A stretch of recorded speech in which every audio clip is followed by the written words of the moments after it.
13 horas e 50 minutos em Manaus e vamos lá na coluna no toco, né, com essa decisão equivocada, né, do STF ao receber, né, a denúncia contra o ex-presidente Jair Bolsonaro e demais pessoas de uma suposta, né, associação criminosa, que até o termo que estão usando lá em Brasília de quadrilha, de organização, não existe. É associação, pelo menos é o que a gente aprende nas academias de direito. Gente, eu, Paulo Apolidano, do site Amazonas Pix, eu tenho 50 anos de idade e eu já vi alguma coisa, não vi tudo na minha vida, mas já vi alguma coisa e vi erros crassos, né? E aí o exemplo está aí do Mensalão, né, de 2007, com várias operações e prisões anuladas e condenações, né, por causa desses erros primários. Também na Lava Jato, que eu sempre fui um crítico da Operação Lava Jato, inclusive, né, conversava muito com o nosso querido senador, eterno senador pelo Paraná, Álvaro Dias, né, sobre no desenrolar, e exatamente o que nós conversamos aconteceu. Da condenação, né, na condenação e prisão do presidente Lula, eu também fui crítico, né, porque estava errado. O que houve com ele foi desde o direito, ele tem seus procedimentos, seus ritos a seguir. O presidente Lula, o erro já começou lá no juiz natural, que não era para ser o Sérgio Moro, nunca foi, nunca deveria ter sido, né? E anularam por causa disso, por causa do princípio do juiz natural, que não era ele. Aí esperaram ser condenado na primeira, na segunda, na terceira, e foram, né, verificar a nulidade na quarta instância no STF. Da mesma forma acontece agora nesse caso do presidente Bolsonaro. Os ritos processuais não estão sendo seguidos. Isso gera uma nulidade absoluta. Ou seja, se cometeu crime, se não cometeu, que eu tenho minha opinião pessoal, acredito sim que tentativa de golpe é crime, tem e deve ser punido com severidade. Mas esse processo ele já nasce morto, ele nasce nulo, porque o STF ele não tem atribuição para julgar pessoas sem o fórum privilegiado, porque isso aconteceu. A maioria não era ministro, o ex-presidente Bolsonaro não era presidente, né, estava até fora do país, né? E aí, como é que fica isso? Quem apenas pode responder no STF, porque já estaria diplomado o deputado, é o Ramagem. O deputado Ramagem e mais ninguém. E mais ninguém, nenhum dos réus teriam que responder ali por tentativa de golpe, né, ou usurpação, depredação, etc. O STF precisa dar uma resposta jurídica e comete esse tipo de erro. Existe um dito que fala que quem tem as armas tem o poder de manter ou dissolver os governos ou as instituições.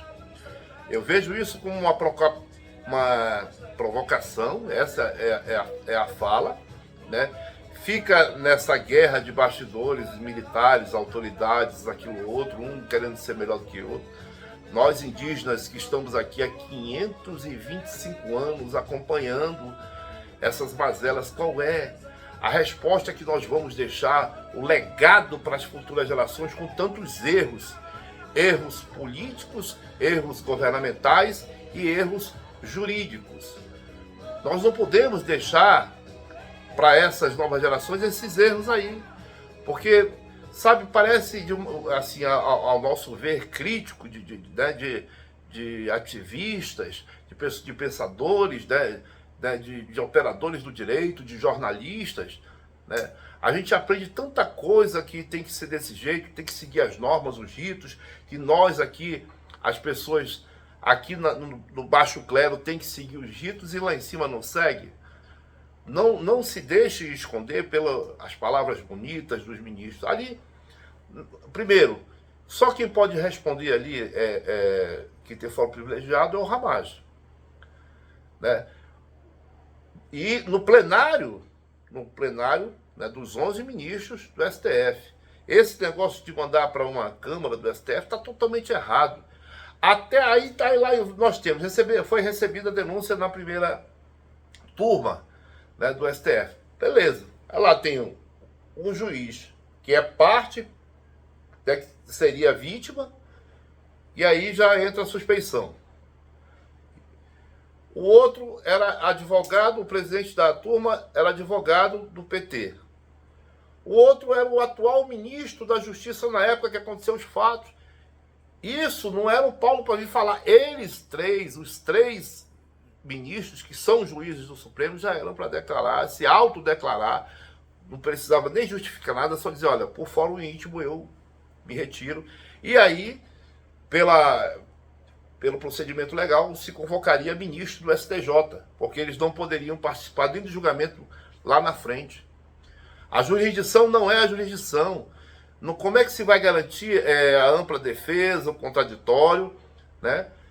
Se já chega no Supremo. O Supremo é para verificar a constitucionalidade das ações que foram praticadas nos juizados de primeiro e segundo grau, e no caso até se chegasse ao STJ, terceiro grau também. Aí o Supremo poderia verificar se houve erros constitucionais. O Supremo está trazendo uma atribuição que não é a dele. Já usou essa atribuição lá atrás, né? Existe o princípio da irretroatividade da lei penal, que não volta para prejudicar o réu, e está voltando. Voltou com o inquérito das fake news, que foi criado no Supremo, quando se abriu o regimento interno para trazer, para pegar pessoas, né, aqui da internet, que crimes não foram praticados dentro do Supremo. E agora, mais uma vez, foi dano, foi isso, aquilo, outro. Primeira instância, segunda instância, STJ, aí se chegaria no STF. Então, nós, enquanto sociedade, nós, enquanto pensadores, jornalistas, pessoas que querem, eu desejo que as pessoas sejam punidas com toda a severidade e rigor da lei. Esse é o meu pensamento pessoal. Independente se for Bolsonaro, se for Lula, se for de esquerda, se for de direita, mas os ritos processuais, os ritos legais, né, as leis brasileiras, né, a Constituição Federal estão sendo descumpridas. Não é assinatória, como nós falamos. Vocês falam pra gente, indígena, que a gente não pode fazer nada na tora, que não é nada na violência. Então vocês não podem chegar com palavras mansas, bonitas, dentro do juridiquês, né, achando que nós não compreendemos. Nós compreendemos e compreendemos bem. E nós estamos aqui vigilantes. Esse processo todo é nulo. As pessoas cometeram erros, cometeram supostos crimes e já começam a responder no processo nulo. Isso nós não aceitamos. Não é esse o legado que nós estamos pretendendo deixar para as futuras gerações. As futuras gerações de brasileiros, índios e não índios, né, vão ver isso aí. E aí os historiadores, é outra coisa que nós precisamos acabar nesse país, esse negócio, essa briga de esquerda versus direita, que não dá nada com nada. Eu tenho 50 anos ouvindo que o nosso país nunca vai melhorar, que nunca vai ser um país de gente civilizada, mas desse jeito as pessoas que estão no poder, é que tem que fazer esse país melhorar, e melhorar com exemplos. Com exemplos, e o exemplo é cumprindo os ritos processuais, fazendo a forma correta. Essa briga de esquerda versus direita, isso nada contribui. Cada um tem que assumir os seus erros. Os dois lados erraram. A esquerda queria planejar um golpe de Estado aqui para tomar o poder. A direita, em 64, foi lá e fez o regime militar. E aí houve crimes dos dois lados, foram anistiados os dois lados estão errados. Contribuíram em 64, e 64 parece que não acabou. Ninguém reconhece seus erros, é um jogando para a culpa do outro. O general Leônidas Pires Gonçalves disse uma frase muito correta: a verdade é filha do poder, e isso precisa acabar no nosso país. Essa é a reflexão da coluna no toco.